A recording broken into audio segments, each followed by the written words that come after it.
최근에 업계에서 이제 ETF 쪽 업계에 계시니까 좀 전에 저도 이제 금융투자 쪽 네. 말씀을 드리고 했는데 코스닥의 이 금융투자 쪽이 엄청나게 지금 최근에 한 9조 정도 샀다고 얘기도 좀 나오고 해서 네. 이제 이 부분을 이제 우리가 어떻게 해석을 해야 되는지 오늘 전문가 나오셨으니까 여쭤보겠습니다. 요즘 시장 상황 관련해서 예. 이 금융투자 쪽에 이런 대규모 그 매수 뭐 이런 네. 부분들을 어떻게 좀 저희가 해석을 하면 좋을까요?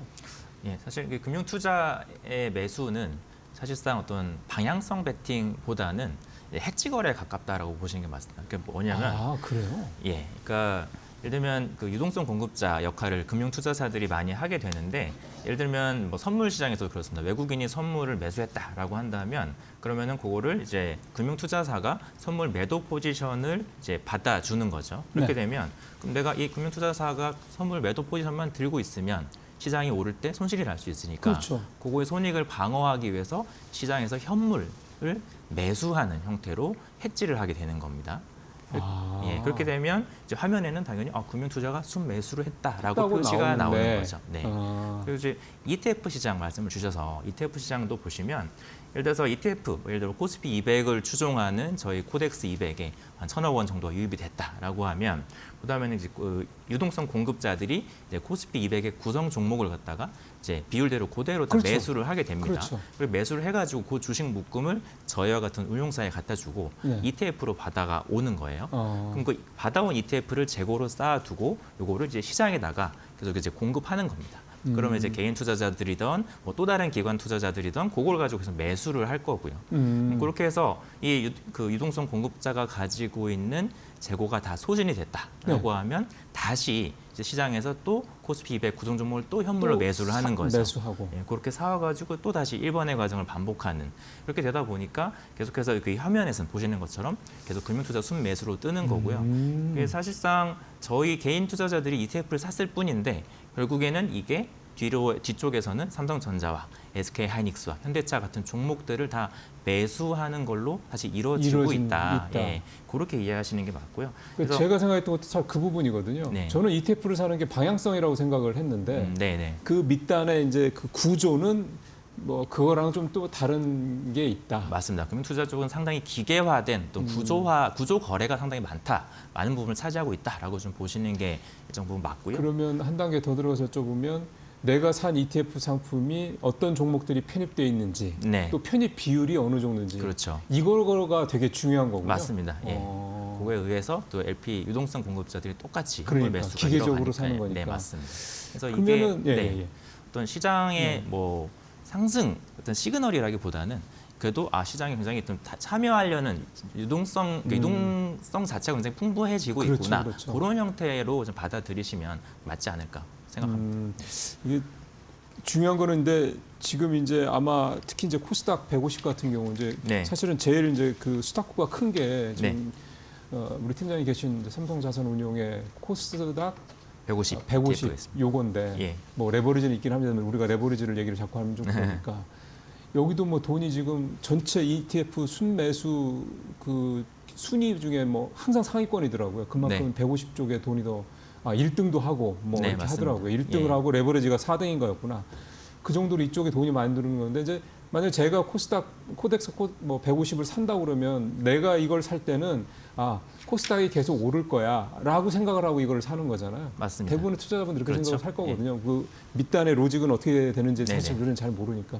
그러면 결국은 이 방향성 자체에 대한 개인들의 판단, 이 부분은 뭐 크게 틀린 거는 아닌 거죠. 그렇죠. 이게 코스피는 어차피 반도체 쪽이 지금 캐리하는 장세가 그렇죠. 이거 확실하고요.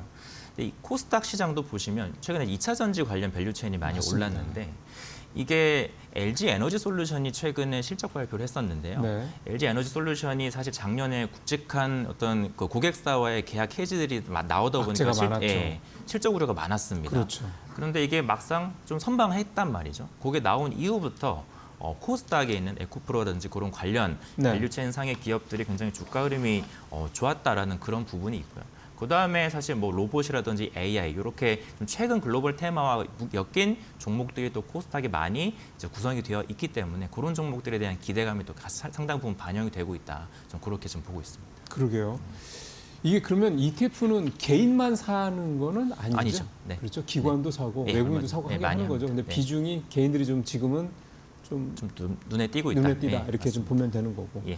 좀 전에 제가 레버리지 잠깐 코스닥 150 레버리지 말씀드렸는데 지금 개인 네. 투자자들이 굉장히 많이 사시는 것 중에 뭐 인버스 얘기는 뭐 그동안에도 여러 번 했으니까 예. 인버스는 뭐 여전한 것 같고 코덱스 200이죠. 코스피 이제 200을 추종을 하는 네, 코덱스 코덱스 200 그다음에 코스닥 이 150. 네. 요거를 어쨌든 그게 우리 삼성 거든 뭐 저 미래 거든 하여간 이쪽을 되게 많이 사는데 개별 종목으로 아니고 이렇게 인덱스 지수 인덱 ETF 상품을 산다라는 거 네. 이거를 이제 좀 어떻게 해석을 하면 될까요? 뭔가 큰 변화가 있는 겁니까? 아니면 지금 잠깐의 단기적인 트렌디라고 봐야 될까요? 결국에는 지금 굉장히 일단 불장이다라는 인식 하에서 이 상황에서 가장 고수익, 수익 극대화를 위한 전략을 찾은 거죠. 그게 상품 선택으로 일어나고 있다라고 저희는 보고 있는 거고요. 뭐 말씀하신 코덱스, 저희 코스닥 150 지수가 3% 오르면 그러니까 코덱스 코스닥 150 레버리지는 6% 오르는 겁니다. 하루에. 그러니까 그렇죠? 레버리지도 네. 사실은 되게 많이들 사시고. 맞습니다. 그래서 이런 상승장에서 체감 수익률이 당장 되게 크게 다가오다 보니까 좀 많이 들어간다. 그리고 이제 구조는 사실 되게 단순하잖아요. 2배의 수익률이다. 근데 어떤 선물이나 옵션 같은 복잡한 상품이 아니고 굉장히 직관적으로 대중화된 파생 상품이 바로 저희 레버리지 ETF다 보니까 좀 더 심플하게 접근을 할 수가 있다는 점이고요. 그다음에 특히나 이제 코스닥 150 쪽으로 특히 레버리지가 많이 들어오는 게 그동안 전통적으로 코스닥 시장 자체가 좀 단기 트레이딩에 그렇죠. 좀 집중되는 형태가 그렇죠. 많았습니다. 네. 근데 그런 상황에서는 한정된 시간 안에 더 고수익을 추구하는 전략으로서는 레버리지가 더 효율적인 툴이 될 수 있다는 거죠. 그래서 근데 이제 이게 좀 장이 좋을 때는 좋은데 그렇죠. 이게 안 예. 좋을 때는 예, 그래서 그런 맞습니다. 걱정이 좀 돼서 네. 그런 것들은 이제 유의하고 투자하셔야 되는 게 그렇죠. 맞습니다. 그러니까 레버리지라는 상품의 특성을 그런 건 참 사실 좀 조금 더 이해를 하시고 예. 네, 이게 이를테면 플러스 10% 샀을 때와 마이너스 10% 샀을 때 수익률이 이 레버리지 상품이 그냥 그 ETF 상품과 어떤 차이 있는지를 좀 조금 더 잘 이해를 하시면 맞습니다. 선택을 하실 때 그냥 예. 단순히 그냥 잘 됐을 때 수익률이 2배 되는 거야, 3배 되는 거야 이렇게만 생각하시는 문제는 아닌 거잖아요. 네, 맞습니다. 그리고 사실 이 레버리지 관련돼서는 또 하나 좀 이를테면 조금 더 알고 레버리지를 좀 잘 활용했으면 좋겠다는 생각이 드는 것도 하나가 정부가 결국은 삼성전자나 SK하이닉스 같은 이런 개별 종목의 레버리지 허용해주려고. ETF 상품은 허용을 했잖아요. 네. 이게 팀장님이 업계에 계시니까 언제 실제로 이렇게 출시가 된다고 그래야 될까요? 사실 이렇게 발표가 되면 이게 운용사들은 이걸 어떻게 효율적으로 운영할 수 있을지에 대해서 고민을 하게 되는데 그러면. 그게 이제 시간이 그렇게 뭐 오래 걸리지는 않을 것 아, 같습니다. 그래요? 그래서 예, 뭐 연내에 충분히 가능한 상황으로 좀 이제 생각은 하고 있고요. 예. 네. 그래서 아무래도 삼성 쪽에서 뭐 제일 큰 데니까 제일 빨리 이게 그러니까 결국 운용사들마다 다 각자 준비가 돼야지 출시를 하는 그렇습니다. 거죠. 예, 예. 일률적으로 11월 1일부터 출시합니다. 이런 건 아닌 예, 거잖아요. 그런 건 아닙니다. 예. 저희가 아무래도 뭐 국장 쪽에 가장 오래됐고 노하우들이 글쎄. 있다 보니까 네. 저희도 좀 발빠르게 준비를 좀 하게 되지 않을까 싶습니다. 이게 또 되면은 또 자금을 확 빨아들이지 않을까 싶어서. 근데 이게 삼성전자, SK하이닉스뿐만이 아니라 현대차가 됐든 예, 뭐 어떤 것이든 간에. 뭐가 됐든 간에 예. 이거 할 만한 이제 그건 운용사들이 판단하는 판단하겠습니다. 거죠. 이쪽에 또 올해 상품이 굉장히 많이 나올 수 있는 여지도 있겠군요. 그렇습니다. 다만 결국 말씀하신 대로 이게 잘 안 됐을 게 좀 그렇죠. 하락했을 때에 또 시나리오가 또 안 좋을 수 있는 종목들을 다 엄선해야 되는 과정이 필요하기 때문에 그런 것들은 운용사별로 이렇게 개별 종목에 대한 선택은 좀 잘 그렇죠. 해야 될 것 같습니다. 네. 우량주 위주로 해야겠죠. 근데 이 어쨌든 개별 대형주들 중심이겠습니다만 개별 종목의 레버리지 ETF 상품의 출시가 된다 그러면 나가는 돈들도 좀 안으로 더 돌아올 수도 있을 거고 네, 오히려 그리고 또 ETF 쪽으로 자금이 더 들어올 수 있는 그런 모멘텀도 될 수 있을 거고. 맞습니다. 또 지금처럼 국장에 대한 온기가 많이 퍼져 있는 상황에서는 이런 레버리지 형태를 활용하려는 여러 가지 뭐 기관이라든지 개인 투자자분들의 어떤 수요가 많이 증가할 수 있다라고 충분히 보고 있습니다. 예. 요즘에 뭐 워낙에 좀 특히 코스닥 1,100 넘고 뭐 1,200 예. 간다 뭐 이렇게 하면서 특히 코스닥 쪽으로 뭐 코스피는 뭐 계속 있습니다만 코스닥 쪽으로 이 뭐 150이나 뭐 코스닥 150 레버리지나 또는 다양한 그런 코스닥 관련 ETF 상품들에 대해 워낙 좀 뜨거운 상황이어서 오늘 좀 예. 그런 얘기를 쭉 여쭤봤고요. 네, 이제 사실상 2부로 좀 들어가 보면 요즘 이제 업계에서 보시기에 우리는 이제 주로 이쪽만 봤고 네. 업계에서 더 디테일하게 보시니까 지금 책을 가장 핫한 트렌드라고 그럴까요? 어떤 겁니까? 이게 작년하고 큰 틀에서 바뀐 건 없는데 최근에 좀 주목을 받고 있는 게 아무래도 로봇 산업인 것 역시 같아요. 섹터 중에 봤을 때. 예. 네. 이게 특히나 이제 CES 지난 1월에 이번 1월에 있었는데 그때 뭐 많은 뭐 미국, 중국 또 한국의 로봇 개발 기업들이 다 그 안에서 어떤 자기들의 지금까지 개발했던 로봇의 성능들을 다 많이 보여줬거든요. 그렇죠. 그 중에서도 또 현대차가 이제 아틀라스. 예, 아틀라스가 워낙 좀 독보적인 퍼포먼스를 글쎄요. 보여주면서 또 현대차의 움직임들이 좀 좋았습니다. 그래서 관련해서 그런 ETF들의 성과도 최근에 많이 나타나고 있는데요. 저희가 가지고 있는 이제 코덱스 로봇 액티브라고 하는 ETF도 지금 연초 이후에 자금 유입이 상위 10위에 랭크가 되어 있고요. 수익률이 36%에 달하고 있거든요. 연초 이후에요? 예, 연초 이후 수익률. 참 대단하다. 네. 이게 그 레버리지도 아니잖아요. 레버리지가 아니죠. 네. 그래서 또 뭐 이 로봇 액티브에 또 구성되어 있는 종목들이 보면 주로 어느 정도 기존 비즈니스가 있어서 거기서 영업 이익을 영위하고 있는 기업들이 또 로봇에서 투자를 하면서 또 신성장 산업에 뛰어든다라는 그런 차원으로 보시면 될 것 같아서 이게 저게 지금 그 편입 비율 비중 순인 거죠. 맞습니다. 뉴로메카가 1위네요. 맞습니다. 저건 좀 의외인데요. 저기 협동 로봇 그걸로 워낙 좀 뭐 유명하긴 한데 네. 저 회사를 이 코덱스에서는 1위로 그러니까 비중 1위로 놨다라는 게 되게 의외입니다.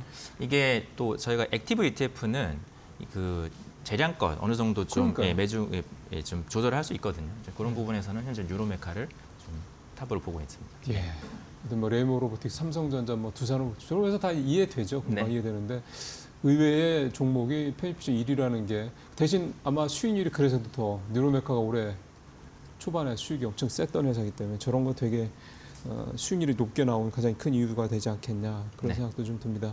그러면 역시 업계에서 ETF 업계에서도 올해 1월에 가장 핫했던 섹터는 로봇이다. 네, 아, 맞습니다. 보통 이렇게 하나 뚜렷한 그러니까 굉장히 아주 뜨거운 그런 어떤 섹터 하나가 뜨면 이 섹터에 관련된 그 ETF 상품들이 좀 더 나오게 되나요? 꼭 그런 건 아니고요. 그런 건 아니고. 예, 이미 사실 기존에 라인업 되어 있는 상품들이 또 있다라고 하면은 거기서는 그것들을 계속 좀 이제 좀 그 홍보하거나 그렇게 할 수가 있을 거고요. 예, 만약에 그 해당 운용사에 그런 라인업이 없다고 하면은 뭐 신규 출시도 나올 수도 그럴 있겠죠. 수 있는 거겠죠. 네. 그리고 남이 해서 되게 잘된 섹터가 있으면 사실 또 따라갈 수도 있는 거고. 뭐 네, 그거 어쩔 수 없죠. 뭐. 예, 그다음에 또 하나 중요하게 저는 생각이 드는 게 올 들어서 어쨌든 자꾸 이제 트럼프 대통령이 이런저런 뭐 자꾸 일을 만들어내니까 이 지정학적 불안감 때문에 은 가격이 엄청나게 좀 뛰더라고요. 예. 이것도 당연히 ETF 업계에서는 적극적으로 대응할 수밖에 없을 것 같은데 네. 어떻습니까 요즘에? 맞습니다. 이제 금은 이제 예를 들어 어떤 테마 혹은 투기성으로 투자하시는 것이 아니라 맞습니다. 하나의 그냥 거시적인 자산 중에 하나로 보시는 경우가 이렇게 좀 예. 시각이 많아진 것 같아요. 네, 그리고 네, 네. 내가 투자 포트폴리오를 구성할 때 거기에 일부는 꼭 그냥 편입하고 가야 될 하나의 자산이다. 그러니까 필수가 됐어요. 예, 정말. 그렇게 지금 생각을 많이 하시고요. 그래서 뭐 일단 크게 보면은 뭐 각국 중앙은행들이 계속 금을 매입하고 있는 그런 상황들, 그다음에 말씀하신 여러 가지 지정학 리스크들이 글로벌 상황에서 계속 벌어지는 만큼 이렇게 되면 금이라는 안전 자산 수요는 좀 이어질 수밖에 없다라는 부분이고요. 그래서 이게 수익 자산보다는 일종의 좀 보험성으로 가지고 있는 자산이죠. 그러다 보니까 뭐 어떤 전체 포트폴리오에서 내가 많이 들고 간다라기보다는 한 전체 한 5에서 10% 정도의 비중으로는 좀 꼭 필수적으로 담아서 같이 가져가시면 좋지 않을까 그런 말씀을 좀 드리고 있습니다. 근데 사실 작년만 놓고 보면 올해도 그렇게 될지는 모르겠지만 작년만 놓고 보면 수익 자산이에요. 수익률이 장난 아니었기 때문에. 네. 그다음에 이제 사실은 하나 더 봐야 되게 은입니다. 예, 이게 금이 올라가다 보면 꼭 은은 뒷북을 치는데 작년 같은 경우는 은의 수익률이 금보다 훨씬 더 높을 정도로 그렇죠. 금도 되게 좋았지만 네, 그래서 이 은만 투자하는 ETF 상품도 있습니까? 있습니다. 예. 아, 그래서 이제 코덱스 은 선물이라고 한 ETF가 또 최근에 개인 순매수가 굉장히 강하게 들어오고 있는 상황이고요. 그러니까 투자자들도 금도 금이지만 네. 금은 많이 올랐으니 은으로 가자 이게 있군요. 그렇죠. 그리고 은이 금보다 올라가는 속도가 뭐 훨씬 떨어질 때도 그렇지만 가파르죠? 속도가 빠릅니다. 그래서 이 우리나라 속도에 사람들이 좋아하실 만한. 투자자들이 반응하기 때문에 그렇습니다. 예. 그러면은 예. 이거는 이런 거 어떻게 하면 좋습니까? 투자 전략을 그냥 금만, 은만 이런 게 좋습니까? 아니면 이런 은 또는 뭐 귀금속 뭐 이런 식의 좀 하여간 좀 이렇게 되게 핫한 이런 원자재들을 이렇게 같이 묶어서 하는 그런 ETF를 사는 게 좋을까요? 개별적으로 하시는 게 좋습니다. 왜냐하면 그래요? 그 안에서 섞이면 이게 비중이 또 금이 몇 퍼센트가 들어있고 은이 몇 퍼센트 들어있고 이런 거에 대해서 계속 바뀌기도 하고 이제 정확하게 인지를 못하고 들어가는 상황이 그렇죠. 있기 때문에 온전히 금에 투자한 ETF와 은에 투자하신 ETF를 각각 하시는 게 좋은데 원자재 중에서 고른다면 금이 당연히 코어로 그러겠죠. 가져가셔야 될 것 같고요. 그 다음에 이제 은은 이제 세틀라이트 전략으로 위성 전략으로서 일정 부분 좀 단기 모멘텀은 둘 다 충분하기 때문에 그렇게 둘 다 비중을 조절해서 담으시고요. 다만 이제 은 같은 경우는 금보다 훨씬 더 변동성이 큽니다. 맞습니다. 예, 그거는 꼭 유념하시고 투자를 하시는 게 맞겠습니다. 예, 뭐 베타가 크다라는 게 사실은 위만 놓고 보면은 매력적인데 아래도 봐야 되는 거라 그런 부분들을 감안하시면. 근데 이제 은 얘기를 제가 이렇게 투자 관련된 얘기를 하면서 은 얘기를 한 거는 정말 별로 없었던 것 같아서 네. 이게 참 상품이라는 게 계속 이렇게 바뀌는구나라는 거를 참 느끼게 됩니다. 그 귀금속까지 얘기를 좀 해봤고요. 지금 이제 시장 상황에서 이제 ETF 투자를 좀 어떻게 하는 게 전략적으로 정말 수익을 조금 더 만들어낼 수 있는지에 대한 요 조언을 이제 팀장한테 좀 듣는 걸로 오늘 좀 마무리를 해야 될 것 같습니다. 요즘 같은 상황에서 그냥 코덱스 예를 들어서 그냥 코스피 200에 추종하는 ETF 상품이나 뭐 코스닥 150을 추진 이런 소위 말하는 지수 추종형 ETF를 사는 게 좋을지 아니면 섹터와 관련된 ETF 상품을 좋을지 이런 고민들을 하시는 분들이 많으실 것 같습니다. 예. 저는 꼭 지수형에 일단 가장 많은 비중으로 투자하시는 게 정답이라고 생각합니다. ETF 지금처럼 하더라도 예, 결국에는 글로벌 어떤 지정학적 리스크와 같은 여러 가지 불확실성들이 또 최근에 또 트럼프도 또 철회하긴 했지만 또 관세 얘기를 다시 꺼냈잖아요. 언제 또 나올지 몰라요. 맞습니다. 네. 그런 것들이 계속해서 시장에 불안감을 가져다 줄 수 있기 때문에 꼭 대표 지수로서 가장 높은 비중의 여러분들 포트폴리오를 구성을 하시고요. 그 다음에 그러고 나서 일정 부분 좀 더 테마에 집중 투자해보겠다 하시는 분들은 결국에는 모든 병목에 투자하시는 것이 정답이라고 저는 생각합니다. 그 병목이 결국 현재에선 AI 어떤 흐름 안에서는 반도체, 그다음에 그렇죠. 전력 이 두 가지거든요. 이게 올해까지도 사실 이 병목이 전혀 해결될 기미가 보이지 않고 있기 때문에 이런 쪽으로 좀 투자하시면 좋을 것 같고요. 그래서 저희 코덱스에서 올해 투자 키워드로 제시한 게 대반전이라고 해서 대는 대표 지수고요. 반이 반도체고 대반전. 예. 그래서 대는 대표 지수. 네. 그다음에 반은 반도체. 전이 이제 전력입니다. 그래서 이 세 가지 모두 사실 작년 한 해 굉장히 좋은 퍼포먼스를 보여줬기 그럼요. 때문에 네. 더 오를까에 대한 의구심이 있을 수 있겠지만 사실 더 갈 수 있다라고 보기 때문에 저희가 그것이 올해 반전 포인트여서 대반전으로 만들어봤고요. 재밌네요. 네. 예, 그래서 미국, 한국, 양국의 전부 다 이런 반도체, 전력에 또 수혜를 받고 있는 그런 산업들이 굉장히 좋은 퍼포먼스를 보여주고 있고 그런 종목들로 구성된 ETF들이 저희 코덱스를 포함한 국내 운용사에도 다 상장이 되어 있기 때문에 그런 쪽으로 좀 보시면 좋지 않을까 생각하고요. 이 전력 쪽에 원전도 포함이 되는 건가요? 그렇습니다. 보통? 예. 그러면 이제 우리가 얘기하는 전력기기, 전선, 그다음에 원전까지 이 전력 쪽 섹터에 다 묶여 있는 거죠. 포함이 예. 된다 이렇게 보면 되겠고. 예, 그래서 AI 기업들이 가장 선호하는 에너지원이 전통 에너지가 아니라 이제 원자력이거든요. 그렇죠. 그러다 보니까 그쪽으로 앞으로는, 예, 네. 계속해서 좀 집중도가 높아지고 있는 상황입니다. 여기에 신재생 쪽 이런 기업들은 좀 이제 거의 계속 안 들어는 가고 있는데 있는데, 예, 아직까지는 좀 비중이 높지는 않고. 맞습니다. 예. 그럼 이제 마지막으로 이제 배분을 이제 해본다고 하면 네, ETF 쪽으로만 놓고 보죠. 네, 아까 이제 그 전체 포트의 한 10% 정도 전후는 이제 금이나 은 같은 이런 원자재를 담는 게 이제는 필수다라고 네. 말씀하셨기 때문에 그걸 전제로 한다 그러면 100이라고 놓고 한다 그러면 뭐 국장이든 미장이든 뭐 또는 이제 뭐 코스피든 코스닥 이런 걸 다 종합적으로 고려했을 때 팀장님이 조언하시는 이 포트폴리오는 어떻게 좀 짜 주실 수 있겠어요? 지금 상황에서 본다면? 저는 이제 대표 지수 쪽으로 이제 40% 정도 대표 40%가 들어갈 수 있을 것 같고요. 그 다음에는 이제 반도체 쪽에 그 다음 한 30% 이거 비중을 좀 30%? 주고요.